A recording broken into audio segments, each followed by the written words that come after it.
नमस्कार दोस्तों, आप देख रहे हैं टीवी 20 न्यूज पर फटाफट खबरें। मैं हूं आपके साथ अशोक वर्मा। बने रहिए हमारे साथ। उत्तर प्रदेश के आजमगढ़ जिले में एक ठेकेदार व सूदखोर की धारदार हथियार से हत्या का मामला सामने आया है। खून से लथपथ लाश मिलने से इलाके में हड़कंप मच गया है।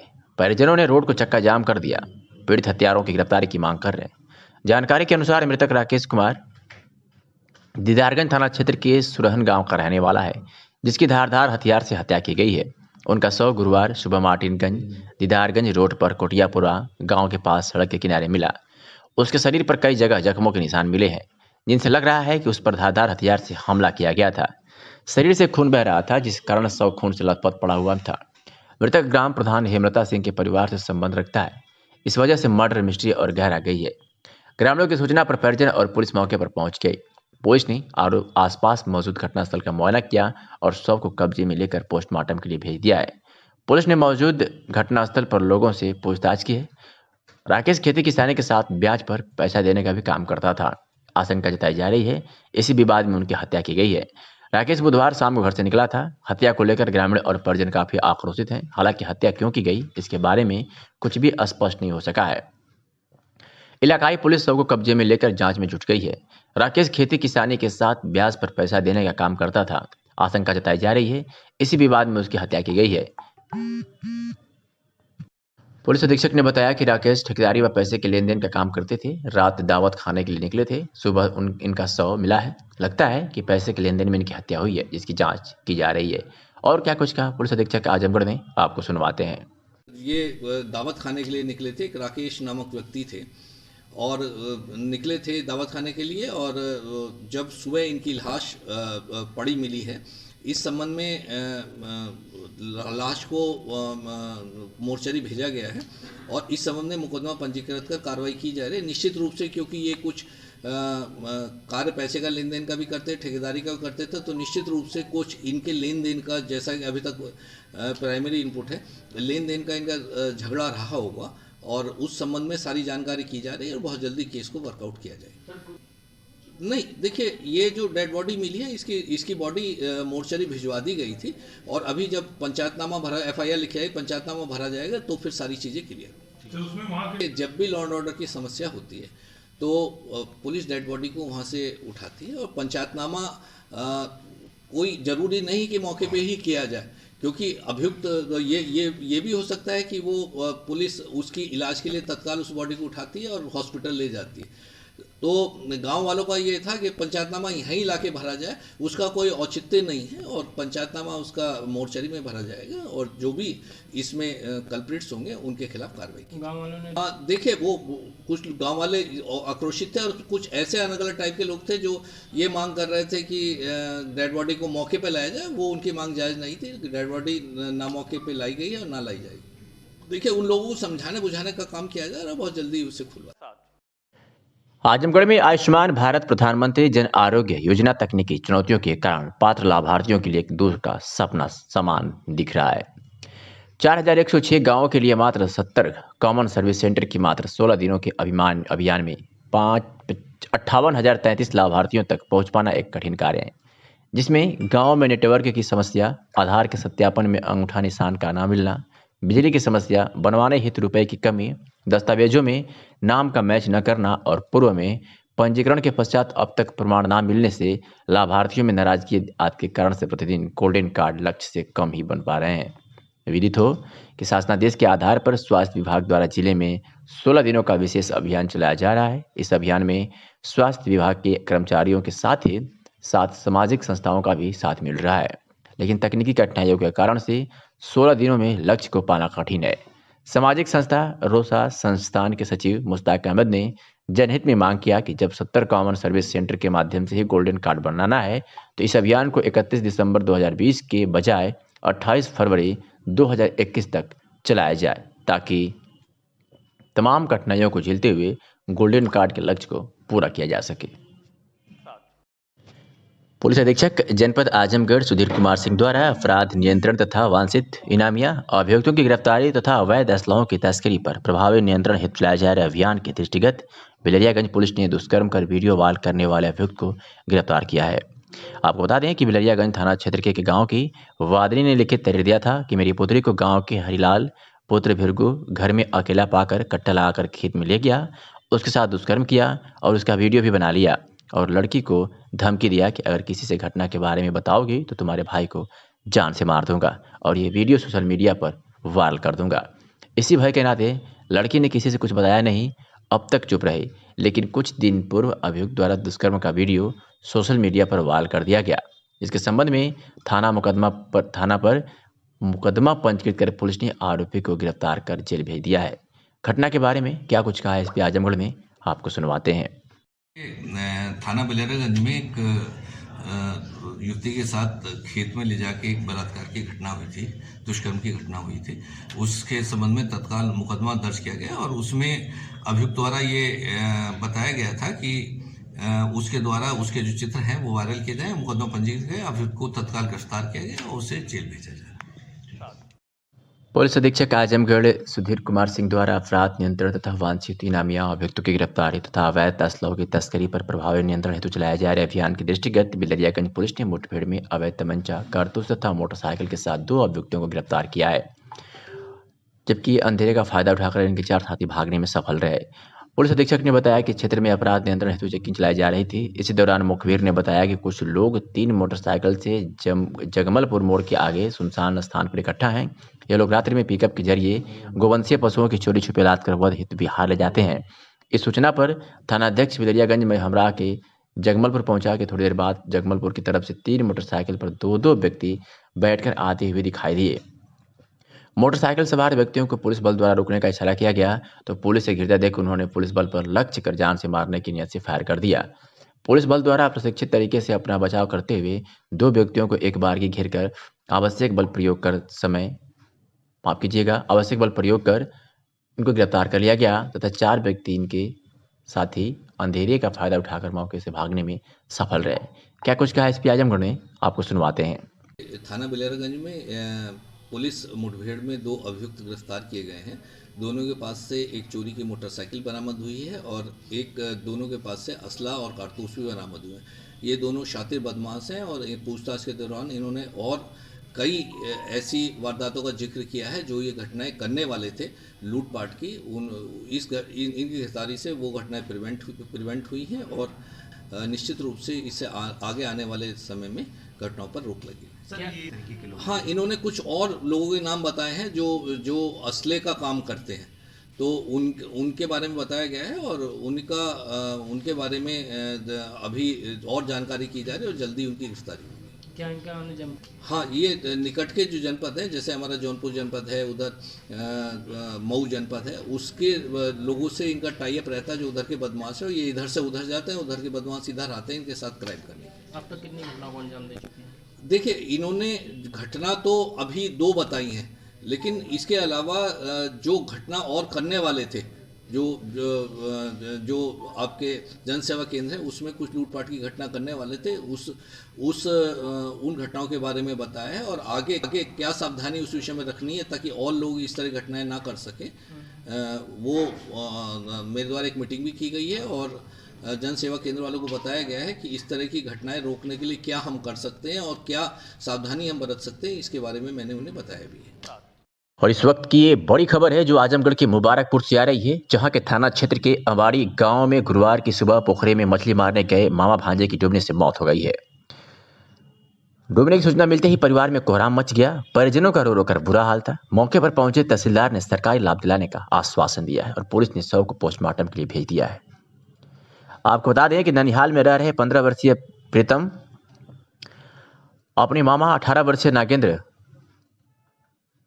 के साथ सुबह गांव के पास 6 लेन की रोड बनाने के लिए गड्ढा खोदकर मिट्टी निकाली गई थी जो काफ़ी गहरा था। उसमें मछली मारने के लिए दोनों लोग गए थे और प्रीतम का पैर फिसल गया और डूबने लगा, जिसे बचाने के लिए मामा नागेंद्र भी कूद गया और गड्ढा बड़ा होने के कारण दोनों डूब गए। आसपास के लोग जब तक दौड़ कर आते और दोनों को आन फान में बाहर निकाला गया और उपचार के लिए स्वास्थ्य केंद्र मुबारकपुर ले गए, जहां डॉक्टरों ने मृत घोषित कर दिया। घटना की सूचना मिलते ही मृतकों के घर पहुंचे तहसीलदार अनिल कुमार पाठक एवं लेखपाल कैलाश यादव पहुंचकर शोक संवेदना व्यक्त की और सरकारी सुविधा दिलाने का आश्वासन दिया। मौके पर पहुंचे स्थानीय पुलिस ने शव को पोस्टमार्टम के लिए भेज दिया है। फिलहाल घटना के बाद घर में परिजनों का रो रो कर बुरा हाल है और क्षेत्र में कोहराम मचा हुआ है। अब खबर उत्तर प्रदेश के जनपद आजमगढ़ से है, जहां के सरायमीर थाना क्षेत्र के अंतर्गत पुलिस चौकी से पश्चिम साइड मुख्य मार्ग पर जमीनी विवाद में विवाद हुआ। मोहम्मद जिसान पुत्र अशफाक अहमद दीवानी पर मुकदमा विचाराधीन है। फिर भी दूसरे पक्ष के मोहम्मद अकरम, अब्दुल्ला, अब्दुल हमीद पप्पू, मोहम्मद गुड्डू अब्दुल अलील जो जिसान की जगह है जबरन कब्जा कर रहे हैं। मना करने पर मारपीट करने पर उतारू हो जा रहे हैं, जिसमें मोहम्मद इब्राहिम पुत्र अशफाक अहमद को मारे पीटे भी हैं और उनका मोबाइल भी तोड़ दिए हैं। उस समय डायल 100 पर कॉल किया गया था। घटना की सूचना लिखित रूप से थाने में दिया गया था, जिससे अभी तक मोहम्मद इब्राहिम पुत्र अशफाक अहमद का कोई सुनवाई नहीं हुआ है। जबरदस्ती लकड़ी गिरा रहे थे अवैध तरीके से, और इसमें मुकदमा चला दीवानी में। हम लोग इससे पहले गेट लगा रहे थे तब भी हम लोग रोके, पेड़ काटे तब भी हम लोग रोके। फिर उसके बाद हम थाने में कंप्लेन दिए तब कुछ नहीं कार्रवाई हुई है, और मारे भी हैं, 100 नंबर भी आई है, थाने की भी गाड़ी आई, कुछ नहीं कार्रवाई हुई। अच्छा, आपने थाने में कुछ दिया है एप्लीकेशन वोशन? कल भी दिए हैं, परसों भी गए थे थाने में, मगर कुछ नहीं कार्रवाई। 100 नंबर भी आई है, कुछ नहीं कार्रवाई हुई है। अच्छा, ये जो जमीन है आपके पिताजी के नाम पे है, कैसे क्या मामला है? मेरे पिताजी के नाम थी, मगर इन लोग अवैध तरीके से बैनामा कराए थे। अच्छा, कौन कौन बैनामे में शामिल है जो आपके विपक्षी लोग हैं? मोहम्मद अब्दुल्ला, मोहम्मद अकरम, अब्दुल हमीद और मोहम्मद अब्दुल हमीद अहमद, इन लोग जबरदस्ती फर्जी बैनामे लिखाए हैं, और इन लोगों ने धमका के लिखा, क्योंकि मेरे पिताजी का हार्ट अटैक भी हो गया अभी जल्दी है, और हम लोग यहाँ दीवाने से लेकर हर जगह किए थे, कुछ नहीं कार्रवाई हुई। आपको कल मारा पीटा भी गया है? और इससे पहले सर घर में से 11 बजे रात को हम लोग को निकाला गया है। 1 बजे रात तक हम थाने में रहे, मगर थाने में कोई नहीं कार्रवाई किया, और मेरा मोबाइल भी तोड़े फोड़े थे। सर, आपको चोट भी लगी है? चोट भी लगी है सर, मेरे यहाँ देखिए चोट भी लगी है, और इधर भी, और जमीन में घसीट दिए थे। सब लोग, जनता बहुत थी, मगर कोई नहीं छुड़ाने आया, क्योंकि सब लोग टाटा थाने की गाड़ी भी खड़ी थी, पत्रकार भी आए, फोटो खींच के ले गए, मगर कुछ नहीं कार्रवाई हुई। भारतीय किसान यूनियन के वकील और सुप्रीम कोर्ट के वरिष्ठ अधिवक्ता डॉक्टर ईपी सिंह ने आज उज्जैन में महाकाल के मंदिर पहुंचे और किसान कानून के परिवर्तन और विकास के लिए प्रार्थना की, ताकि भारत सरकार और मध्य प्रदेश की सरकार नया किसान बिल मध्य प्रदेश में लागू न कर सके। सुप्रीम कोर्ट के वरिष्ठ अधिवक्ता डॉक्टर ईपी सिंह ने कहा कि देश में किसानों का आंदोलन 1 महीने से ऊपर हो गया है, लेकिन सरकार है कि किसानों की बात सुनने को तैयार नहीं है। ऐसे में हमने खुद उच्च न्यायालय में याचिका दायर की है। उन्होंने कहा कि एक तरफ जहां प्रधानमंत्री किसानों से बात करने की बात कर रहे हैं, और दूसरी तरफ मध्य प्रदेश में वही किसान बिल लागू करने की बात कर रहे हैं, ऐसे में भाजपा सरकार की दोहरी नीति समझ से बाहर है। उन्होंने कहा कि इस मुद्दे को हम खुद उच्च न्यायालय में उठाएंगे और हर संभव प्रयास करेंगे कि किसानों को उनका हक मिले और उनको न्याय मिले। क्या कुछ कहा सुप्रीम कोर्ट के वरिष्ठ अधिवक्ता डॉक्टर ईपी सिंह ने, आपको सुनवाते हैं। दिसंबर को, क्योंकि देश में किसानों का बहुत 1 महीने से अधिक हो चुका है आंदोलन चल रहा है काले कानूनों के खिलाफ, और इसी आशय के साथ भारतीय किसान लोक शक्ति, भारतीय किसान धन और भारतीय किसान के विभिन्न संगठनों, जिनकी तरफ से मैंने माननीय सर्वोच्च न्यायालय में याचिका लगाई हुई है और सुनवाई भी चल रही है, तो ऐसे समय में मध्य प्रदेश के मुख्यमंत्री का बयान कि हम मध्य प्रदेश में ये कानूनों को किसानों के लागू करने जा रहे हैं, दुखद है। और एक तरफ तो माननीय प्रधानमंत्री जी मोदी जी तथा कृषि मंत्री नरेंद्र सिंह तोमर जी किसानों के साथ बैठ के बात करने की बात कर रहे हैं, बात करने का प्रयास कर रहे हैं, समस्या को सुलझाने का प्रयास कर रहे हैं, और ऐसे में माननीय मुख्यमंत्री जी का कहना आग में घी का काम कर रहा है। तो इस आशय के साथ सब संगठनों की तरफ से, देश के किसानों की तरफ से आगमन हुआ है। सभी लोग यहाँ आके इस बात की महाकालेश्वर से प्रार्थना की है कि भगवान केंद्र सरकार को भी सद्बुद्धि दे, उन्हें ऐसा दे अंदर से कि किसानों के हित के कानून बने, और मध्य प्रदेश के मुख्यमंत्री को भी सद्बुद्धि दे कि ऐसे कानून लागू न करें, क्योंकि इससे देश में वैमनस्यता फैलेगी। किसान देश की रीढ़ की हड्डी है, उसके साथ गलत नहीं होना चाहिए। अगर वो कह रहा है कानून गलत है तो उनको वापस लेना चाहिए और उसमें आगे उनको संतुष्ट करना चाहिए, सबसे बड़ी बात है। तो इसीलिए इसी आशय के साथ आज यहाँ साल का आखिर होने जा रहा है, तो भगवान महाकालेश्वर से प्रार्थना की कि वो सुने और सबको, केंद्र सरकार और जहाँ हमारी पिटीशन माननीय देश की सबसे बड़ी अदालत सर्वोच्च न्यायालय में, वहाँ भी ऐसा निर्णय आए जिससे कि किसानों का हित हो। शासन के निर्देश पर पूरे प्रदेश भर में गौशाला निर्माण कराए जा रहे हैं, जिसके निराश्रित गौवंश के लिए रहने और खाने की व्यवस्था बन सके। इसी क्रम में एसडीएम लालगंज पंकज कुमार पांडे के निर्देश पर लालगंज के गांव हरही रामपुर ब्लॉक ठेकमा में बन रहा गौशाला की भूमि की पैमाइश कर पिलर लगवाया गया। 7 जेसीबी से खुदाई का काम भी शुरू कराया गया। इस मौके पर राजस्व निरीक्षक बांकीलाल, लेखपाल, अशोक, सौरभ, सुधीर, नंदलाल आदि पुलिस बल के साथ मौजूद रहे। इस गौशाला की लागत 34,92,000 रुपये है, जिसकी कुल 60 पशुओं की क्षमता है। आजमगढ़ के कंधरापुर में किसानों के समर्थन में अर्धनग्न होकर के किसान बिल का विरोध किया गया। समाजवादी जनसभा प्रदेश कार्यकारिणी सदस्य लालजी क्रांतिकारी ने कहा कि किसान बिल किसानों के लिए अभिशाप है, यह काला कानून है। इसको जब तक हम समाजवादी लोग वापस नहीं करा लेंगे तब तक हम लोग चैन की नींद नहीं सोएंगे। हम लोग किसानों के दुख और दर्द को जानते हैं। किसान दिल्ली बॉर्डर पर, नोएडा बॉर्डर पर इतनी कड़ाके की ठंडक में भी आंदोलन कर रहा है, लेकिन इस सरकार के कानों में जूं तक नहीं रेंग रहा है। हमारे प्रधानमंत्री पूरे विश्व की परिक्रमा घूम घूम कर सकते हैं, लेकिन किसानों के साथ वार्ता करके किसानों का हाल नहीं निकलवा रहे हैं। ये किसानों का शोषण सिर्फ कर रहे हैं। हम समाजवादी लोग किसानों के साथ कदम से कदम मिला करके उनके आंदोलन के साथ हैं, और आंदोलन तब तक हम लोगों का चलेगा जब तक किसान बिल वापस नहीं होती है। अगर हम लोगों को किसानों के लिए खून बहाना पड़ेगा, जेल जाना पड़ेगा, सब मंजूर है, लेकिन इस आताताई सरकार का शोषण मंजूर नहीं है। इस अवसर पर योगेंद्र यादव, ब्रिजपाल चौहान, जगदीश सिंह, रवि सिंह, डिम्पल चौहान, जिकरनाथ चौहान, चंदन मौर्य, थापे चौहान, राकेश मौर्य, संदीप गिरी, अभिषेक कुमार, सत्ता सिंह, सर्वेश चौहान, रमन यादव, प्रद्युम्न यादव चौहान, अमन यादव, शिव कुमार चौहान, ध्यानचंद, मोहन सरोज आदि लोग उपस्थित थे। यहाँ पे राघवपुर मठिया में जो है कि किसान बिल को लेकर के अर्धनग्न होकर के आज किसान बिल का विरोध कर रहे हैं आज हम लोग। और ये हम लोगों का डेली कार्यक्रम चल रहा है, हर रोज़ चल रहा है, हर जगह हर गांव में लोगों से संपर्क करके आज हमारे सभी युवजन सभा के लोग, युवा लोग, आज हम लोग मिल करके इसका विरोध किए हैं किसान बिल का। हम लोग इस जो प्रधानमंत्री ये समय नहीं मिल पा रहा है कि हमारा किसान जो है कि बॉर्डर पे, दिल्ली के बॉर्डर पे इतनी ठंडक में 35-40 किसान जो है कि मौत के घाट उतर गए हैं, लेकिन इनको तब भी समझ में नहीं आ रहा है कि ये किसान बिल को वापस ले लें। ये परिक्रमा करना जानते हैं, लेकिन किसानों से वार्ता करके इसका निष्कर्ष निकालना चाह रहे हैं। ये तो किसानों के लोग शोषण कर रहे हैं, सिर्फ किसानों का शोषण कर रहे हैं। आज हम लोग उसको लेकर के यहाँ पे विरोध किए हैं अर्धनग्न होकर के। अगर ये सरकार वापस नहीं करती है तब तक हम लोगों का विरोध चलता रहेगा। किसानों के समर्थन में हम लोगों का आंदोलन, हम समाजवादी पार्टी के लोगों का आंदोलन चलता रहेगा। आजमगढ़ में कोरोन पेट्रो केमिकल्स कप 2020 का उद्घाटन हुआ, जिसमें 2 टीमें आज मैदान में उतरी। नगर के कोल पांडे क्षेत्र स्थित सरस्वती शिशु मंदिर में कोरोन पेट्रो केमिकल्स कप 2020 का आयोजन हुआ, जिसका उद्घाटन सतीश कुमार सिंह ने किया।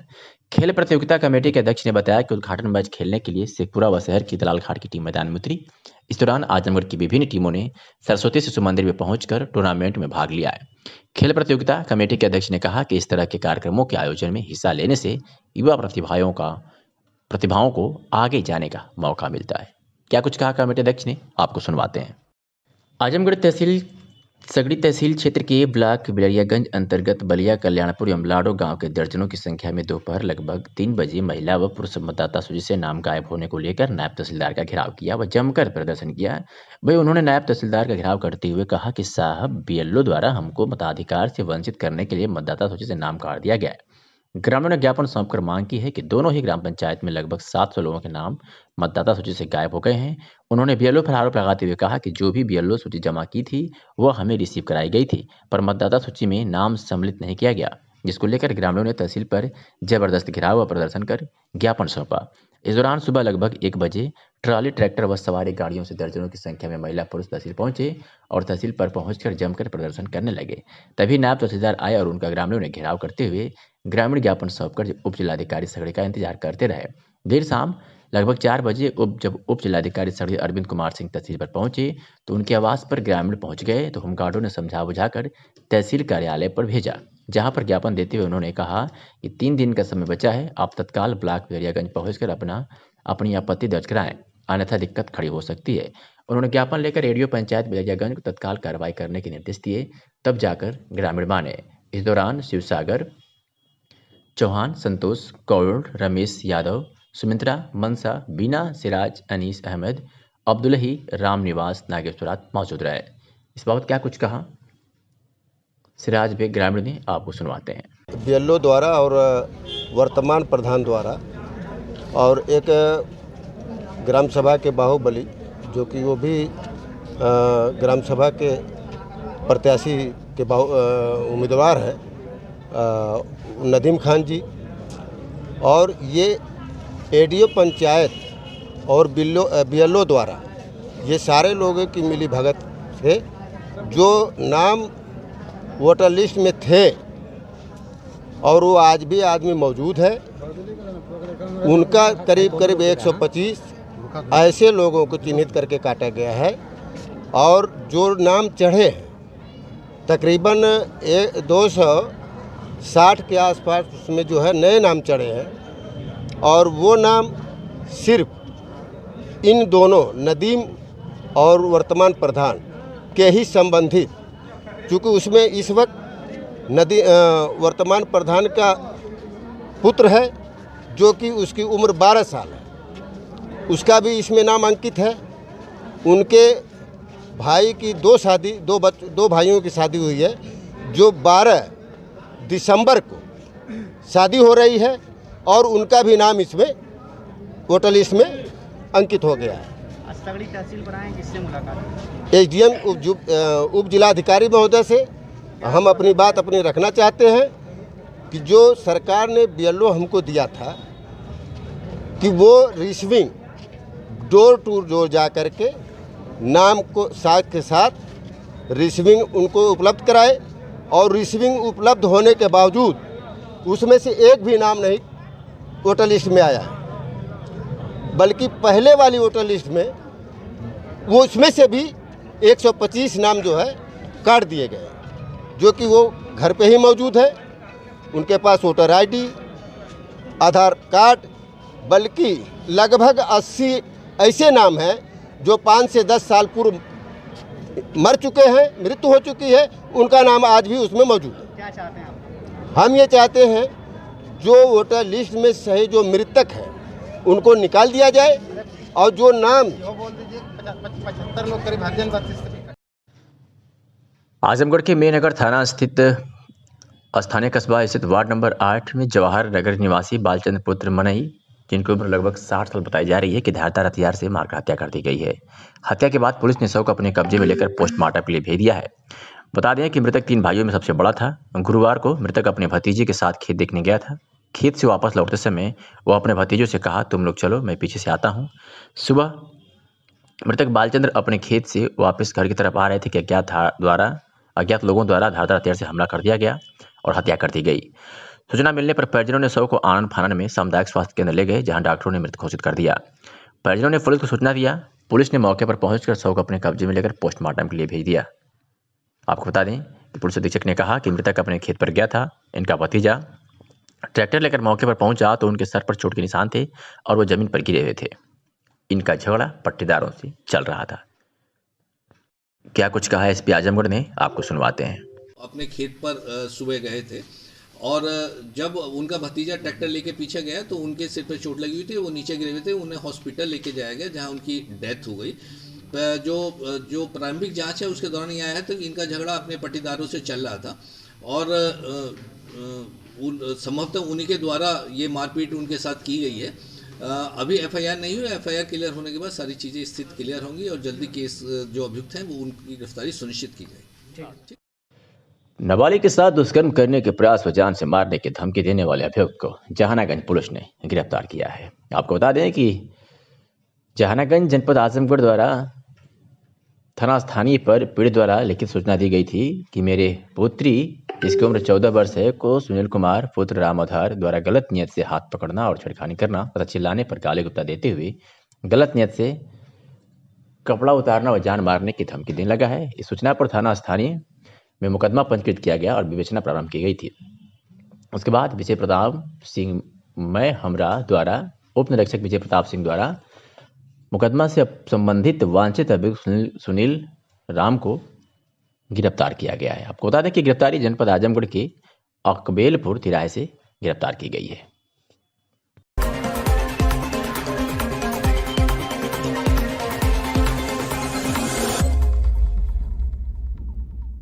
नमस्कार दोस्तों, आप देख रहे हैं टीवी 20 न्यूज पर अपने क्षेत्रों की ताजा तरीन खबरें। मैं हूं आपके साथ अशोक वर्मा।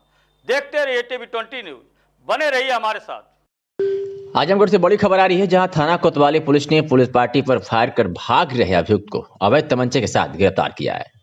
आपको बता दें कि पुलिस अधीक्षक आजमगढ़ सुधीर कुमार सिंह द्वारा चलाए जा रहे अभियान अपराध नियंत्रण व अपराधियों की गिरफ्तारी के क्रम में अपर पुलिस अधीक्षक नगर पंकज कुमार पांडे तथा चित्राधिकारी नगर डॉक्टर राजेश कुमार तिवारी के कुशल पर्यवेक्षण में तथा प्रभारी निरीक्षक कोतवाली कृष्ण कुमार गुप्ता के नेतृत्व में थाना कोतवाली पर अलग अलग टीम बनाकर क्षेत्र में हो रहे अपराध व अपराधियों की धरपकड़ करने हेतु लगातार भ्रमणशील रहकर संदिग्ध व्यक्ति वाहनों की चेकिंग हर्रा की चुंगी तिराहे पर की जा रही थी। इस सूचना प्राप्त हुआ कि पॉलिटेक्निक कॉलेज के पीछे मजार के गेट के पास सातिर वाहन चोर खड़े हैं, जो किसी बड़ी घटना की फिराक में तथा उसके पास असलाह भी है। सूचना पर पुलिस ने अवैध तमंचे के साथ गिरफ्तार कर लिया।